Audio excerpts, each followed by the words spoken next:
Chris, John, thanks for taking the time to provide a video and answering the scenario up above. For those of you that are still participating in this conversation, don't hesitate to provide an answer. Look, I'm not a professional in this. I read the book, probably similar to you. And we're just trying to share ideas. One of the best ways to learn is, one is your mistakes, and two, watching other people make a mistake. So in this, it's an open discussion, and just by having the opportunity to listen to other people talk it out, we're able to learn as well. So again, John and Chris, thanks for providing your comments. For me, I have a simple process, and I'll probably make another video of how to put these ideas together.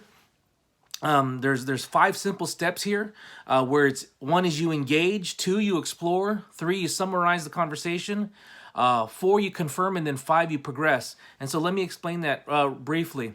In this scenario, we're talking about two consultants, and it's gotten to a point where it's a little bit contentious. So if we're going to engage, that's where we have the question, hey, are you against the idea if we talk this out a little bit? Would you be against the idea if we talk about this idea? It doesn't look like we're getting anywhere. Obviously, you're probably already in the conversation. Maybe you don't have to engage because you're already engaged in the discussion. So then the next part would be to explore this conversation.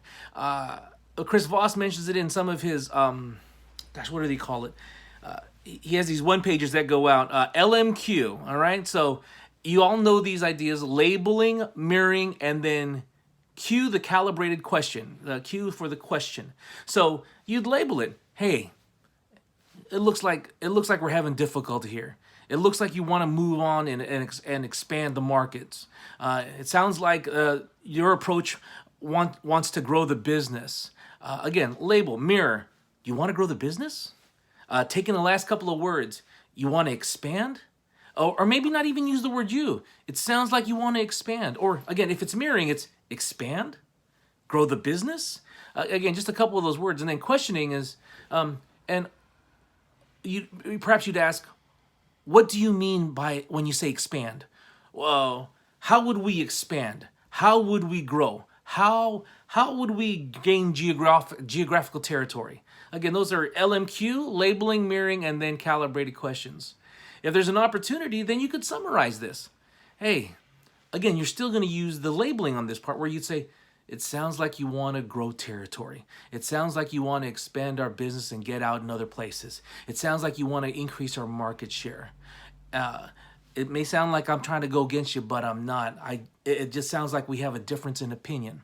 And so by saying that, a lot of times what I try to think about in this conversation, there's you, the person, the other individual, and what you put on the table. And so I try my best not to say you're thinking of this or you saying this. I mean, there's times where that occurs, but if you label what's at the table, it sounds like there's an opportunity here for market share. It sounds like there's an opportunity here to grow geographically. Well, then we're taking it off of us because, again, it's the environment that we're trying to work through together.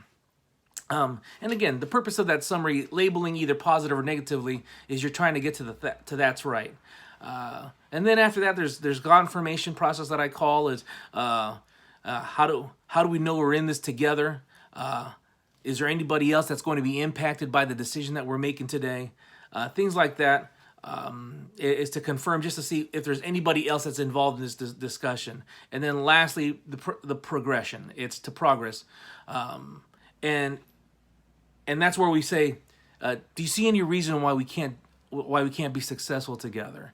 Some were throwing that in there. And then also, if you don't, you could end it on a positive emotional note. So, what I just described is a moment where you want to work together, but perhaps it's so contentious that you don't want to work together anymore. And maybe it gets to that point. So, for you to salvage that relationship, is there an opportunity where you can say, it looks like we're not going to move together on this. I value our relationship. We've had a great relationship working together, and it seems that as we move forward, it's something that we may not be able to move together on. Again, I value our relationship. We've done great business together in the past, and we've done great work in the past. And to save that, I want to make sure that we're able to move forward. Would you be against the idea if I pull myself out of this equation and you just go ahead and run with it with that idea? Because again, our relationship means that much to me. Now, Chris calls that the Oprah effect of making sure people feel like they're valued and respected. And so again, it's not something that we can move together on. I've acknowledged that there's a different way to go. I've acknowledged that it's a great relationship that we want to keep together, and so we can still move forward even if we're not together. In hopes that in the future, if they do decide to come back, or you actually will work together again, that there is an opportunity that you can still work together without emotionally scarring each other. Those are my thoughts. I know this was a long video, guys. I explained a lot of things. I'll probably put up another video sometime to talk about the 5 steps and how I try to put them together. If there's a simple mnemonic that you use or a way that you put these ideas together your way, hey, post a video. It's not about being perfect, all right? We're imperfectly perfect. And so the way we do it differently is how we do it better. And if you can do that, that would be great. And if you could share it, some other people may find it extremely valuable. Again, my name is Ed. Thanks a lot for participating, and hope to see you on the next video. Again, post a video. Get the words out of your mouth and give it a try. All right, everybody. Have a great day. Thanks. Bye-bye.